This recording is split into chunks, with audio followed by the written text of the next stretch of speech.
राधे राधे प्यारे भक्तों, आज का विषय है बहुत गहरा और जीवन के अनुभवों को सीधे छूने वाला।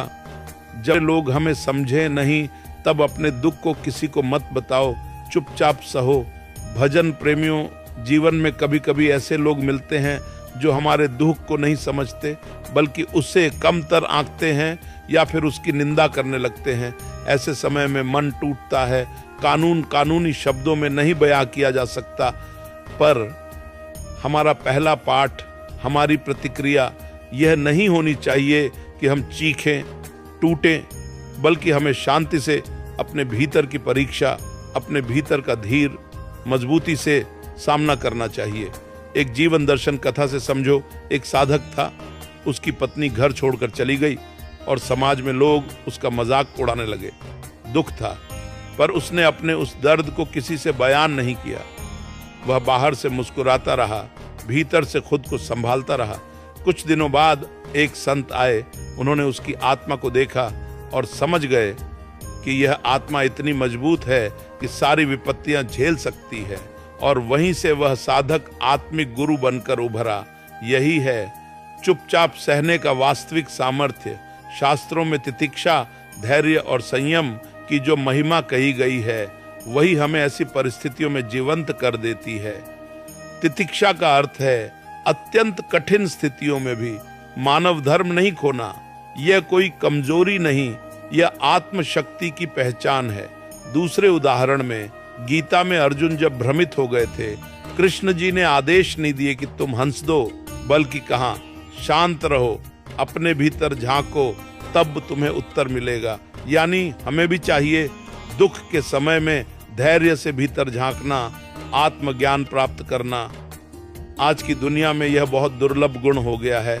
जो व्यक्ति अपनी पीड़ा को चुपचाप सहता है, उसकी आत्मा की गहराई और प्रतिशीलता कई गुना बढ़ जाती है। बुरे लोग, आलोचक जो तुम्हारा दुख न समझे, उनका प्रभाव आएगा, पर वह दूरी बनाएगी ताकि तुम्हारी आत्मा और दृढ़ हो जाए। पर प्यारे आत्माओं, यह कहना आसान है, चुपचाप सहो, लेकिन यह करना मुश्किल है। जब दिल टूटता है तो कैसे करोगे सहन?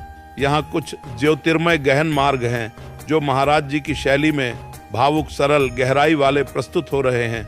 शून्यता में आत्म समाधि, दुख के समय अकेले जंगल में एक शांत स्थान खोजो, या देवी देवता के मंदिर में बैठ जाओ। अपनी पीड़ा को शब्दों में न ढालो, उसे आत्मा में महसूस करो। शांति की लहर बनने दो और आत्मा खुद को भरपूर अनुभव करेगी। शास्त्रीय आत्मनिर्णय मनुष्य को अपने जीवन में सही गलत का विवेक शास्त्र ही देते हैं। यदि दुखी करने वाली बातें सुननी पड़े, तब भी शास्त्र बताता है रहस्य यह न हो कि तुम रो, पर यह हो कि तुम सही मार्ग पर टिके रहो। यह तितिक्षा आत्म स्थिरता देती है। संतों की संगति, अकेले खुद को सहना भारी हो जाए, तब संत महात्माओं का वचन, उनकी जीवन लीला, जैसे नामदेव, तुकाराम, चंद्रहास जी, वो तुम्हारे भीतर एक अविनाशी संजीवनी ला देते हैं। स्वप्रेम और आत्मज्ञान, दुख को सहने का उद्देश्य यह न हो कि हम हार मान लें, बल्कि यह अवसर है खुद को समझने का, अपनी आत्मा से प्रेम करने का, और यह आत्मज्ञान ही तुम्हारी वास्तविक कदर है। दया और क्षमाशीलता, बुरे लोग भी किसी पीड़ा की पीड़ा से गुजर रहे होंगे, उनको समझने की दया, यह पीड़ा कैसे करुणा में बदली जाए, यह सबसे बड़ा साधना का मार्ग है। ईश्वरीय दृष्टिकोण से स्थिरता समझो। जिस दिन तुम्हारी पीड़ा किसी किसान की फसल की तरह नहीं, बल्कि आत्मा की गहराई की सिंचाई बन जाए, वही दिन है कि तुम अडिग हो जाते हो। और बुरे लोगों की उपेक्षा तुम्हें टिकने से नहीं रोकती। अंत में जब कोई तुम्हारी कदर न करे, तो खुद को खामोशी में गहरा जाने दो। उसमें एक दिव्य ज्योति खोजो। तुम्हारा आत्मसम्मान धीरे से लौटा आएगा, और दूसरों की सराहना से नहीं, बस अपने अंदर की शक्ति से तुम समर्थ बन जाओगे।